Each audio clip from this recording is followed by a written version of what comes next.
జ్ఞాపకం చేసుకో. నిన్న రాత్రి కూడా అదే మనం ధ్యానిస్తూ ఉంటున్నాం.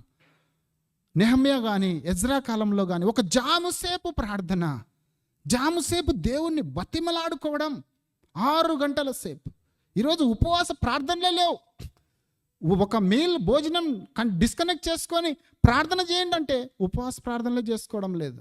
ఏమంటే డయాబెటిక్ అంటారు, రోగాలు అంటారు, అదంటారు, అసిడిటీ అంటారు, ఎన్నెన్నో కారణాలు, టైం లేదంటున్నారు, ఆఫీసులు అంటున్నారు. ఒకటి, మీ సమస్యకు జవాబు రావాలంటే దేవుడితో ఏకాంతంగా గడపాలి. లూకా సువార్త 1వ అధ్యాయంలో మనం చూస్తే ఎలిజబెత్ జకర్యాలు కనపడతారు. వాళ్ళు వృద్ధులు, వాళ్ళకున్న పెద్ద సమస్య ఏంటి తెలుసా? పిల్లలు లేరు. ఆ రోజుల్లో పిల్లలు లేకపోతే అవమానం.